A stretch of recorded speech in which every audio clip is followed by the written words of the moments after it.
It was a mean of drawing, and that's all. Immediate sketch, done with intuition, and you can't correct it. If you have to correct it, it's the next picture. But life is very fluid. Well, sometimes the pictures disappeared, and there's nothing you can do. You can't tell the person, oh, please smile again, do that gesture again. Life is once, forever. Welcome to episode 2 of The Naked Photo. In today's episode, we are going to look at Henri Cartier Bressons, and we're going to look at one of his most famous photographs, the photograph of the little boy with the 2 magnum bottles of wine, entitled Rue Mouffetard. This photograph is Henri's best-selling photograph. Today, if you can manage to find one that was signed by him, it'll cost you in the region of $20,000. And it was simply named after the street in which he took the photograph. And today we're going to try and figure out what makes this a great photo. The difference between a good picture and a mediocre picture is a question of millimeters. A small difference, but it's essential. Henri was born in France in 1908. He died in 2004 at the age of 96. His father was a textile manufacturer, and he wanted Henri to follow in his footsteps. And this was simply an appalling idea to young Henri. He wanted to be an artist. He studied painting, and he joined the crowd of surrealists that hung out in the salons in Paris. He dabbled a bit with photography, but he wasn't really a serious photographer. He was a bit of a drifter when he was young. And eventually, young Henri found himself on a year-long hunting safari in Africa. And then he managed to get really sick with one of those wonderful tropical diseases that you can pick up in Africa. So he had to cut short his hunting career and head back to France to recover. And it was while he was recovering that he saw a photograph by an Austro-Hungarian photographer whose name I couldn't possibly pronounce. I think it's Mouffetard, and I apologize for mutilating his name. Anyway, this photograph was of 3 naked boys running into Lake Tanganyika, and it changed his view of photography forever. From that day on, he was a photographer, not an artist or a painter. He said this: "The only thing which completely was an amazement to me and brought me to photography was the work of Mouffetard. When I saw the photograph of Mouffetard of the black kids running into the wave, I couldn't believe such a thing could be caught with a camera. I said, damn it, and I took my camera and went out into the street." This is the moment where he understood for the first time that a photograph could fix eternity in an instant. But it's a question of awareness. Everything in your body is there. Wow. That's beautiful. For me, it's a physical pleasure, photography. It doesn't take much brains. It doesn't take any brains. It takes sensitivity, a finger, and 2 legs. Henri defined his own art as that of a surrealist. And surrealism was one of those art movements that briefly flourished in the creative turmoil of Paris at the beginning of the 20th century. But it impacted the world of art in more ways than most people realize.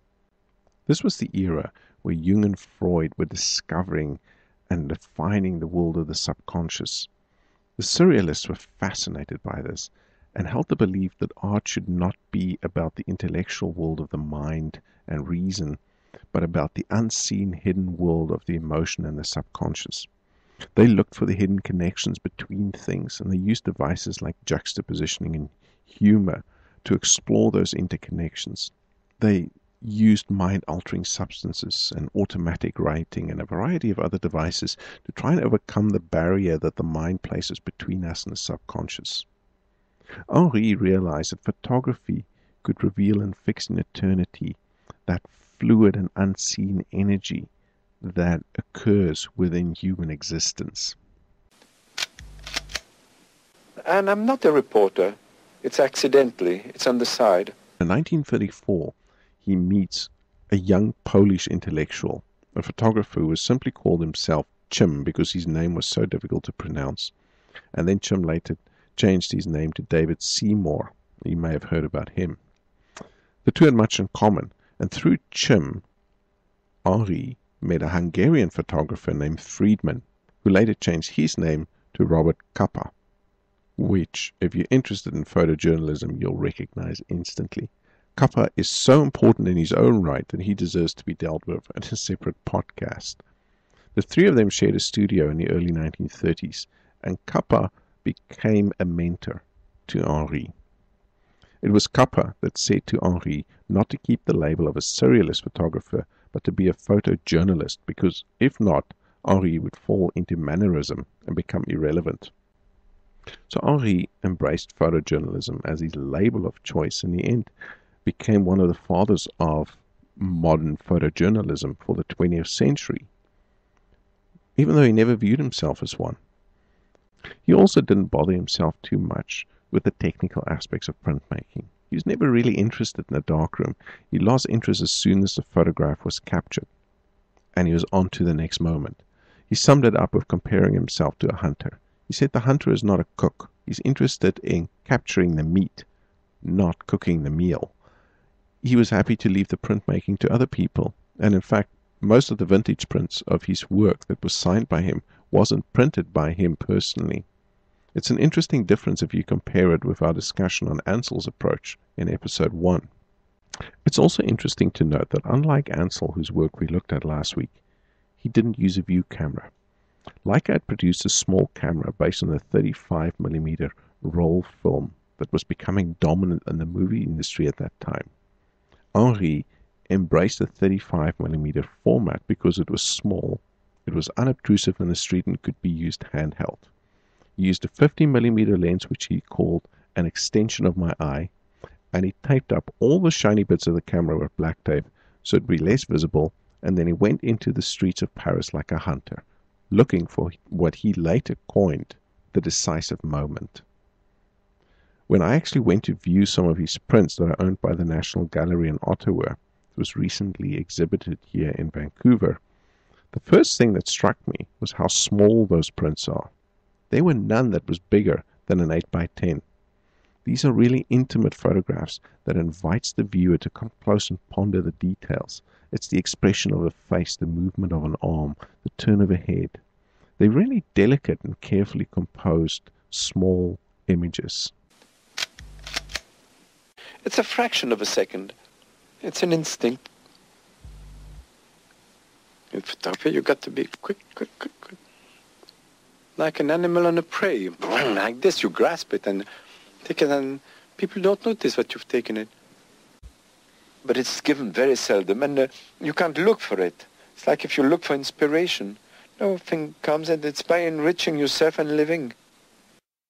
Henri's photos all have this intuitive energy to them. He pressed the shutter at exactly the moment when events came to a point, where the energies was at a peak and everything came together for that single moment in the ebb and flow of humanity on the streets. And after he pressed the shutter, the instant was already a memory absorbed into that fluid mass again. Whether that be the moment the bicycle passes the staircase, or a man jumps over a puddle, or when a war victim confronts a traitor, he had this uncanny ability to predict how events would unfold, and to see how they would come together, and to preempt the moment when that decisive crystallization of emotion and energy would happen. And he'd be ready with his Leica to capture it when it occurred. His photography was simply not possible without a hunter's instinct. And he talked about the need to evoke something with his photographs, and he was phenomenal at achieving that. And I have to say, what really fascinates me about his work is the fact that he said that you cannot try and go and find a photograph. You have to live, and the photographs will find you.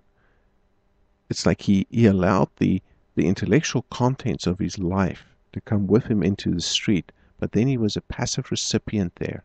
He waited for the photographs to occur. He couldn't make it happen. It was truly an intuitive process, and it happened in an instant. All his photographs he took without a long, ponderous process of trying to pre-plan the image in the way that Ansel did. This was all within a second. within an instant. And the photograph was taken and it was gone. And either the moment had happened and he caught it, or it didn't and it was gone.